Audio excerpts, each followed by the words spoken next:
दर्शन प्रतिमा में अष्टमूल गुण का पालन, सप्तव्यसनों का त्याग, सम्यक दर्शन की विशुद्धता। सीधे बैठो बेटा, बिल्कुल सीधे,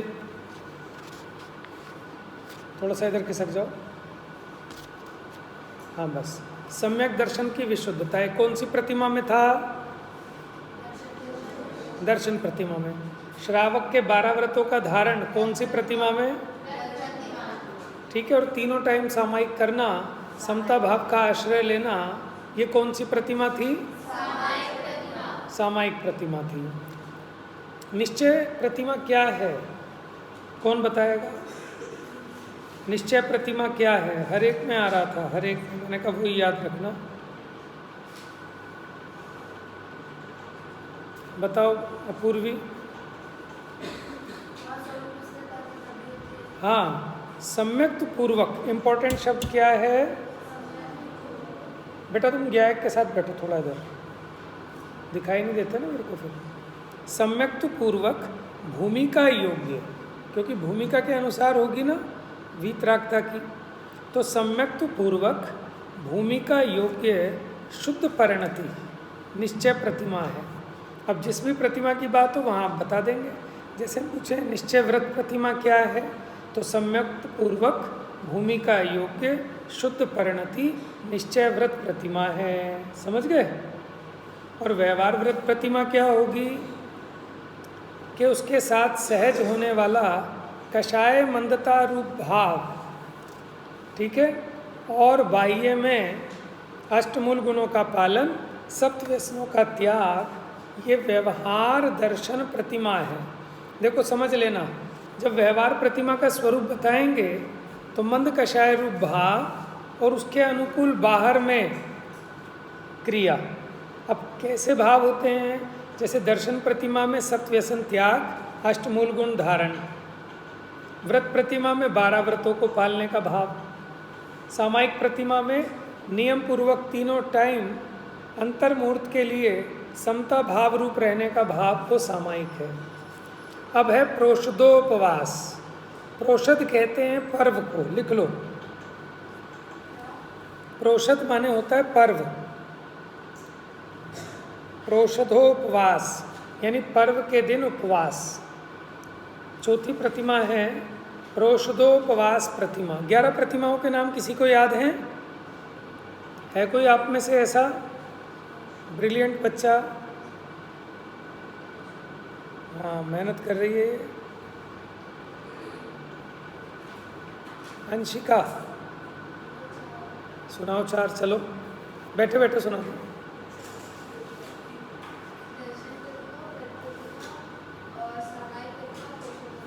अच्छा, 4 प्रतिमा और किस किस को याद है? जरा हाथ खड़ा करके बता दो बस। आत्मिका बेटा याद नहीं है? कृष्टि, ये आगे नहीं बैठने देते बच्चे लंबे लंबे, ये लंबे लंबे बच्चे आगे बैठते हैं, उसके साथ में बैठा करो पीछे। इधर दिखाई देना चाहिए ना मुझे हर बच्चा। ठीक है, हाथ नीचे। मासूम, सुनाओ बेटा 4 प्रतिमाओं के नाम जल्दी से। नहीं, पहले की। प्रोषदोपवास तो समझ में आ गया। प्रोषद माने पर्व। पर्व कौन कौन से होते हैं हमारे यहाँ?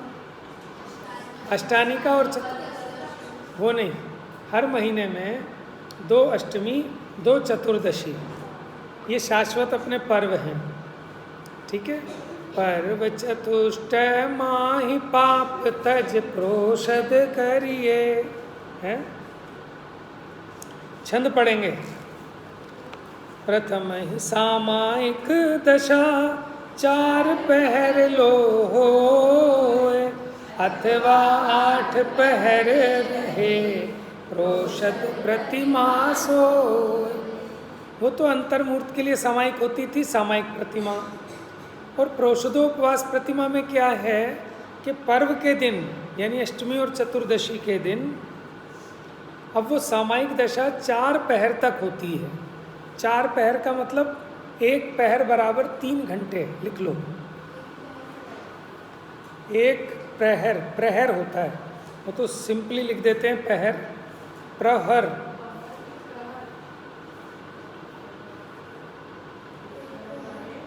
नीचे लिखा है देखो, जब सामायिक की दशा कम से कम 4 प्रहर तक, प्रवचन वाला हर, एक प्रहर इज इक्वल टू 3 घंटे, 3 आवर्स। एक दिन में 24 घंटे होते हैं ना, एक दिन रात में 24 घंटे होते हैं, तो कितने प्रहर होंगे? 8 प्रहर। 8 पहर की 60 जू घड़ियाँ। अब 8 पहर में होती हैं 60 घड़ी। एक घड़ी बराबर 500 रुपये है। हाँ, एक घड़ी मतलब वो नापने का यूनिट है। एक घड़ी बराबर 24 मिनट, लिख लो। एक घड़ी बराबर 24 मिनट और 2 घड़ी बराबर 1 मुहूर्त। 2 घड़ी का 1 मुहूर्त। ये सब आ जाएंगे यस नो और फिल इन द ब्लैंक्स में। और बड़े क्वेश्चन में ऐसा आ सकता है कि हम प्रतिमाओं के नाम, ठीक है, और उनको बताने वाले छंद, ठीक है, कि उनके रिलेटेड उनके छंद बनारसी दास जी के। अथवा क्वेश्चन ऐसा भी बन सकता है कि हम कोई पार्टिकुलर कोई 2 प्रतिमाएं दें और उनका स्पष्ट करो उनको, उसमें क्या क्या उसका स्वरूप है, ठीक है, या किसी में डिफरेंस भी दे सकते हैं। तो आप ध्यान से उसी तरह से पढ़ाई करें। 2 घड़ी निजनाथ के नज़दीक तो आओ, अपनी प्रभुता देख लो, बाहर ना भरमा। 2 घड़ी बराबर 1 मुहूर्त। 24 मिनट की एक घड़ी होती है नहीं, 48 मिनट का 1 मुहूर्त होता है। तो फिर अंतर मुहूर्त क्या होगा? ज्ञानम। जब 48 मिनट का 1 मुहूर्त है तो अंतर मुहूर्त क्या होगा? मासूम बताओ, आपने क्या बताया? मुहूर्त पता चल गया, 48 मिनट का 1 मुहूर्त। तो अंतर मुहूर्त क्या चीज़ है ये? जोर से बोलो। वो तो एक घड़ी होती है। अब बताओ मासूम। Very good. 48 मिनट में एक समय कम, नीचे नीचे, वो सब क्या है? अंतर मुहूर्त, यानी मुहूर्त के अंतर, यानी अंदर अंदर, उसको कहते हैं अंतर मुहूर्त। और अंतर मुहूर्त बहुत प्रकार के होते हैं। उत्कृष्ट, ये जो अभी आपने बताया, ये उत्कृष्ट अंतर मुहूर्त है, ठीक है। जगन्य अंतर मुहूर्त क्या होता है? 48 मिनट्स का तो मुहूर्त है, 48 मिनट्स के अंदर अंदर एक समय पहले तक, वो अंतर मुहूर्त कहलाएगा।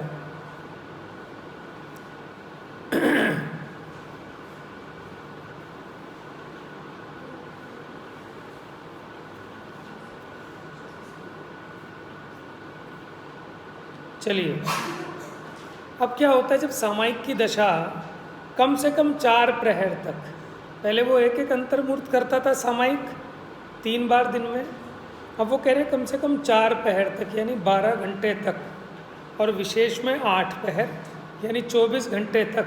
सामायिक की दशा का मतलब क्या है? कि कुछ काम काज नहीं करेगा, खाएगा पिएगा नहीं, समता भाव का आश्रय लेगा। ये नहीं कि सोएगा। वास्तव में देखा जाए तो सच्चा उपवास वो है कि जिसमें सोया नहीं जाता, आत्मा की आराधना की जाती है। समझ रहे हैं आप? वो है सच्चा उपवास। उपवास, उपवास माने आत्मा के समीप वास करना, उपवास है। तो उसको प्रोषद प्रतिमा कहते हैं। प्रोषद प्रतिमाधारी श्रावक ज्ञायक स्वभाव में श्रद्धा ज्ञान पूर्वक लीनता पूर्व अपेक्षा बढ़ जाने से, यानी उसकी अपने स्वरूप में स्थिरता पहले के मुकाबले और अधिक बढ़ गई। तो कम से कम मास में 4 बार, ये तो मिनिमम है, मैक्सिमम तो और ज़्यादा भी कर सकता है। कम से कम महीने में 4 बार। कौन से 4? 2 अष्टमी, 2 चतुर्दशी को आहार आदि सर्व सावध्य योग का त्याग करता है। उपवास में वो बर्तन नहीं मांजेगा, खाना नहीं बनाएगा, झाड़ू नहीं लगाएगा, क्योंकि वो सारा का सारा क्या है, सावध्य योग। अंडरलाइन कर लो सावध्य योग को। ये शब्द बहुत परेशान करता है बच्चों को कि है क्या। सावध्य योग होता है जिसमें जीवों की हिंसा होती है, ऐसे कार्यों को करना, ठीक है, आरंभी हिंसा के कार्य करना, वो सब क्या है, सावध्य योग। ज्ञानम क्या हुआ बेटा, दर्द हो रहा है? सीधे बैठो, वैसे वज्रासन में बैठ जाओ।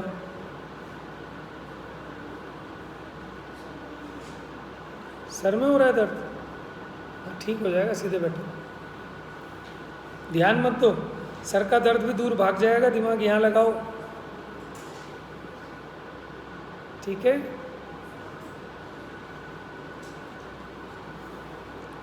उसे संसार शरीर भोगों से आसक्ति घट जाती है, अतः आहार आदि का त्याग करके उपवास करके उपवास की प्रतिज्ञा लेता है। काहे की प्रतिज्ञा लेता है? उपवास की। और किन किन बच्चों के सर में दर्द होता है? और एक तो अपने चश्मे का नंबर चेक करा लेना पहले तो, कि नंबर घट बढ़ तो नहीं है। और दूसरा उपाय क्या है, सिर दर्द होने का कारण ये है कि आप थोड़ा सा पंखे से बच के बैठा करो। जिनके भी सिर में दर्द होता है ना, बेटा पंखा बंद कर दे पीछे का, ठीक है, वो डायरेक्ट हवा से बच के रहें, थोड़ा सा तेज हवा से। और एक भ्रामरी प्राणायाम होता है, कानों में ऐसे अंगूठे से बंद करके कान, बैठो जरा 1 मिनट, ठीक है, अंगूठे से बंद करके, और ये यहाँ पे लेके, ये आईब्रोज है ना आपके माथे के बीच में, यहाँ से आँखों को बंद करेंगे और सांस गहरी भरते हुए पीछे ले जाएंगे ऐसे पूरा। तो वो जो सांस भरेगी ना, अंदर प्रेशर डालेगी दिमाग में पीछे, ठीक है, वो हवा अंदर लगेगी बड़ी ज़बरदस्त तरीके से, वायु का प्रेशर, दबाव, ठीक है। उसको रोके रोके, सांस रोक कर, फिर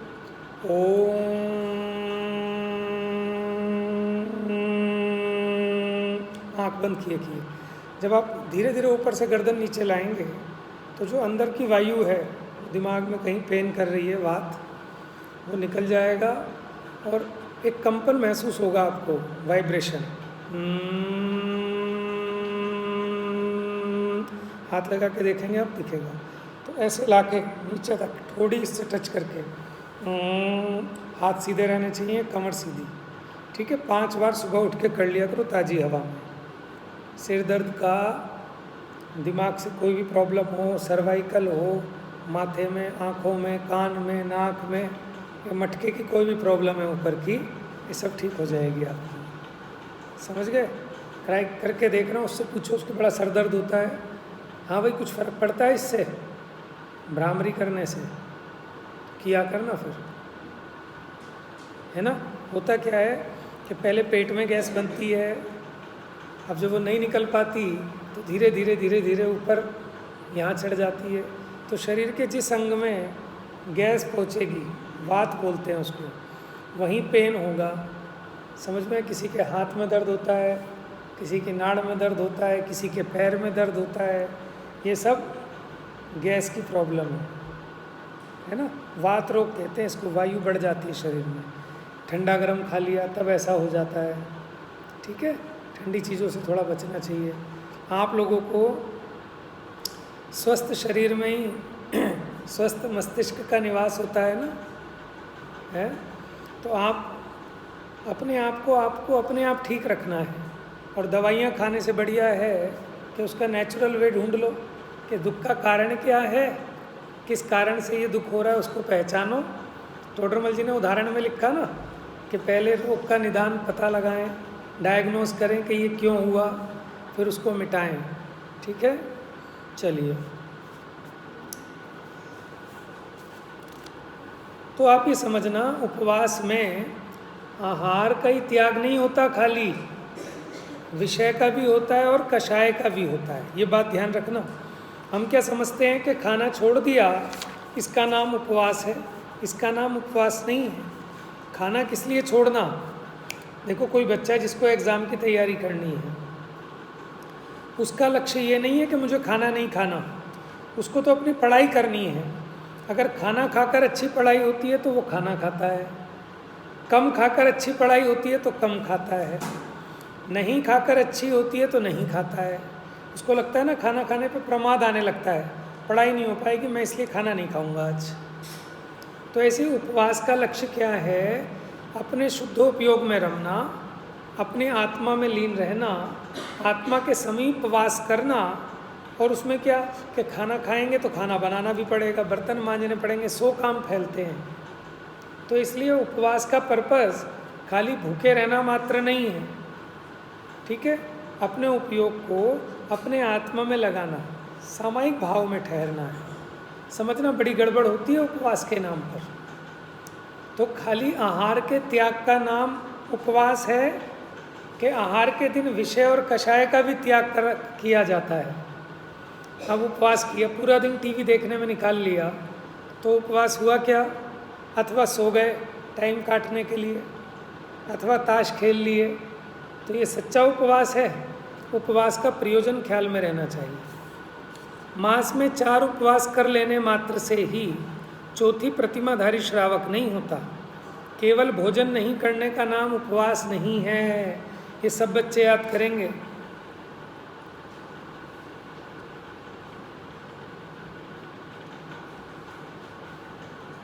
कषाय विषयाहार त्यागो यत्र विधीयते।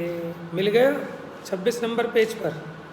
उपवासः स विज्ञेयः शेषम लंघनकम विदु। आयुर्वेद में एक लंघन होता है कि जब पेट थोड़ा गड़बड़ हो, शरीर का स्वास्थ्य गड़बड़ हो, तो उस दिन भोजन छोड़ दिया जाता है। उसको कहते हैं लंघन, रोगों को ठीक करने के लिए। तो ऐसे ही तुमने अगर खाना छोड़ दिया, वो तो लंघन है। उपवास कहाँ है? क्योंकि उपवास में तो आहार के साथ साथ विषय और कषाय का भी त्याग होता है। विषय क्या होते हैं? 5 इंद्रियों के द्वारा जो भोगे जाते हैं वो विषय हैं, ठीक है? और कषाय आत्मा का क्रोध आदि रूप जो परिणाम है वो कषाय है। सो गया, सीधे बैठो।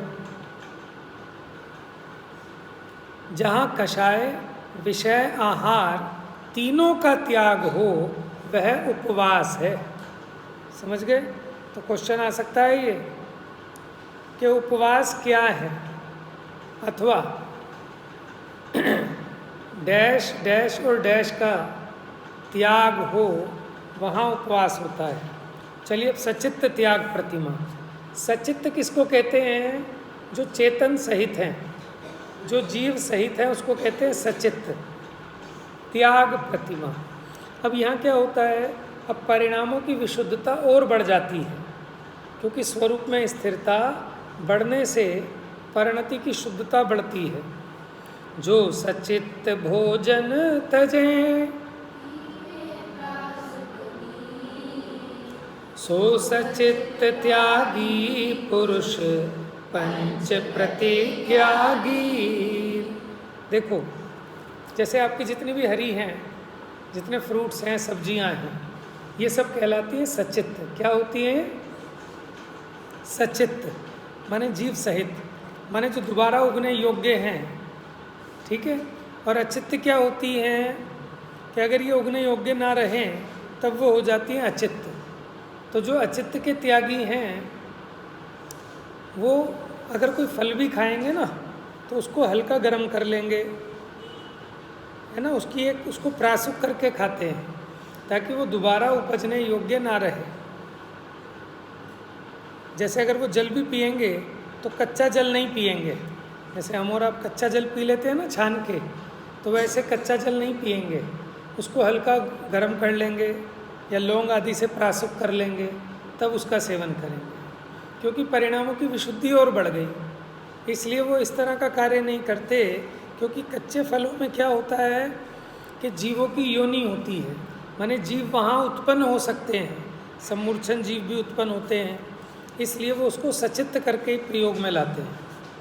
देखिए, 5वीं प्रतिमा वाले साधक उनकी आत्मलीनता अब चौथी प्रतिमा से भी अधिक हो गई, इसलिए आसक्ति भी घट गई। शरीर की स्थिति के लिए भोजन लेने का भाव तो आता है, लेकिन सचित्त भोजन पान करने का विकल्प नहीं उठता।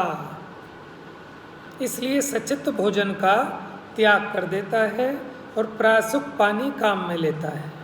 पांचवी प्रतिमाधारी श्रावक की जो आंतरिक शुद्धि है वो उसकी निश्चय प्रतिमा है, और मंद कषाय रूप जो शुभ भाव है और सचित्त भोजन पान का त्याग वो व्यवहार प्रतिमा है। देखो, जिसमें उगने की योग्यता हो ऐसे अन्न और हरी वनस्पति को सचित्त कहते हैं। जैसे मानो आपने अमरूद खाया, अमरूद जानते हो अमरूद, अब आपने खाया, उसके बीज भी चले गए आपके पेट में, क्यों खाते नहीं हो? क्या नहीं खाते? बीज कैसे निकालोगे अमरूद के? अमरूद के बीज निकल जाएंगे। तरबूज नहीं, मैं अमरूद कह रहा हूँ। अमरूद के बीज खा लिया आपने। अब एक बात बताओ, अब वो बीज आपके पेट में चले गए और जब आप पोटी जाएंगे तो पोटी में वैसे के वैसे निकल जाते हैं। और फिर क्या होता है कि जैसे कोई जंगल में पोटी गया तो वहाँ पता चलेगा वहाँ अमरूद का पेड़ ही उग गया है। समझ रहे हैं क्यों? क्योंकि बीज है, खाद भी आपने दे दी उसको, अब उगेगा कि नहीं उगेगा? समझ रहे हैं? तो यानी वो कैसे उग रहा है कि वो अंकुरित भी हो रहा है। कई लोग तो पहले कहते थे भैया खा जाओगे पेट में उग जाएंगे। जैसे टमाटर खाया किसी ने, टमाटर के बीज है ना, तो पेट में चले गए। अब हम बच्चे थे, वो एक चैप्टर पढ़ा 3rd 4th क्लास में, जब कि बीजों से वो वृक्ष उग जाता है, तो हमें टेंशन ये हुई कि हमने जैसे भी बीज खा लेते हैं हम तो हमारे तो पेट में पेड़ उग जाएगा, फिर बड़ी मुश्किल हो जाएगी, हैं?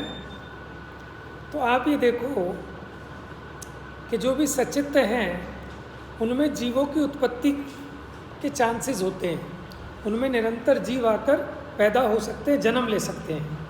लेकिन जब हम उसको हल्का गुनगुना गर्म कर लेते हैं अथवा प्रासुक कर लेते हैं, तब उसमें जीवों की योनि समाप्त हो जाती है।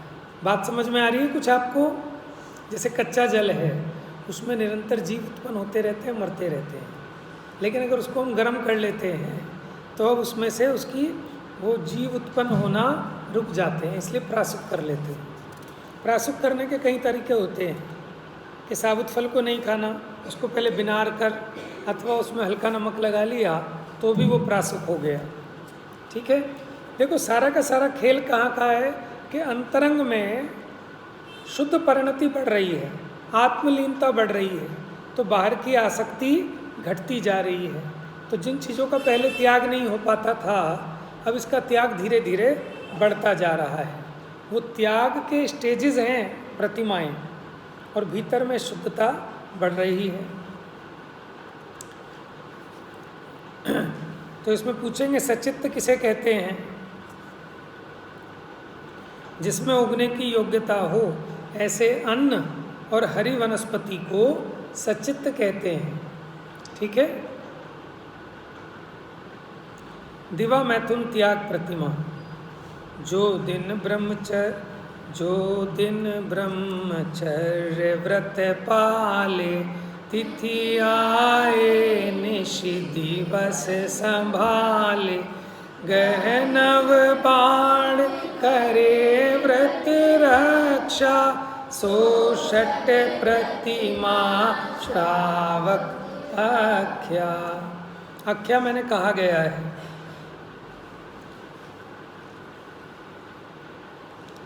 देखो, इस प्रतिमा के 2 नाम प्राप्त होते हैं, एक तो दिवा मैथुन त्याग और दूसरा नाम मिलता है इसका रात्रि भुक्ति त्याग प्रतिमा।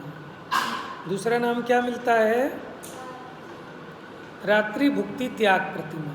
माने अलग अलग आचार्यों ने अलग अलग तरह से निरूपण किया। तो क्या कहते हैं?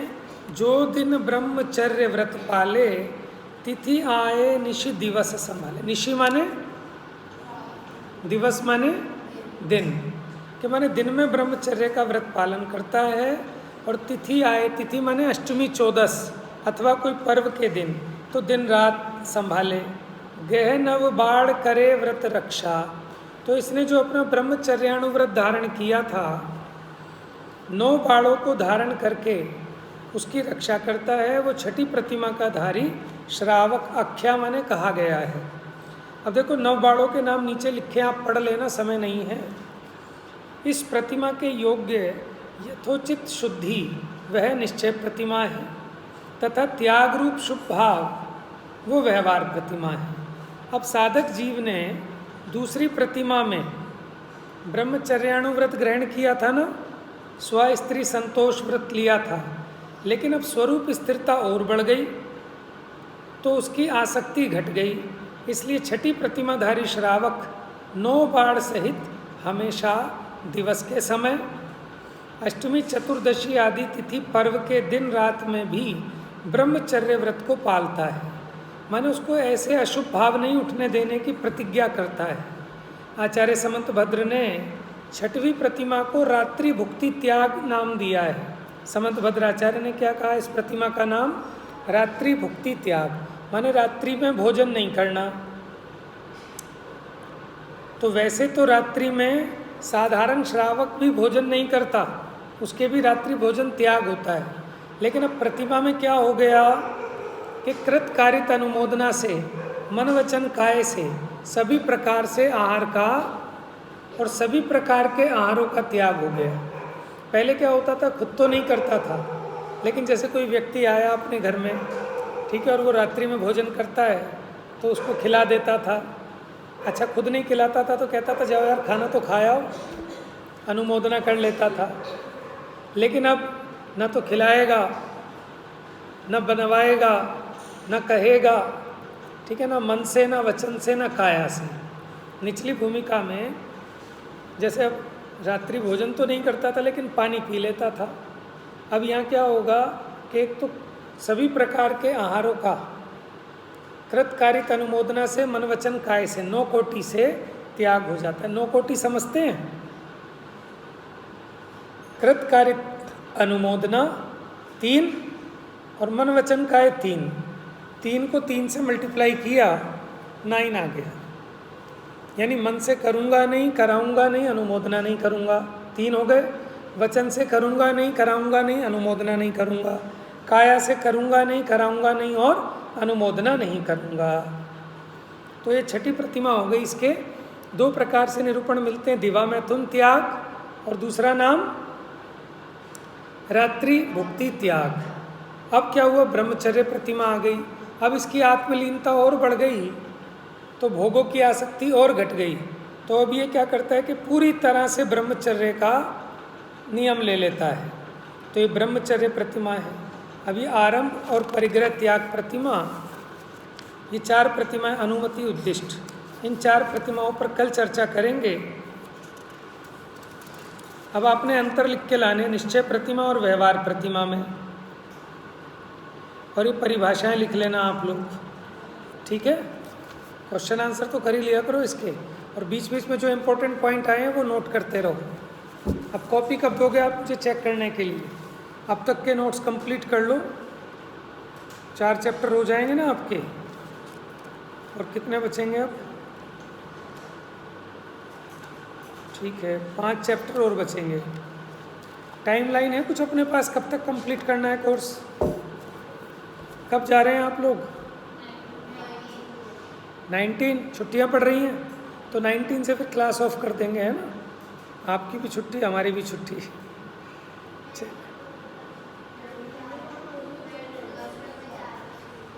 कहाँ जा रहे हैं? तो 19 को नहीं होगी ना क्लास, ठीक है। कल 18 है, ओके।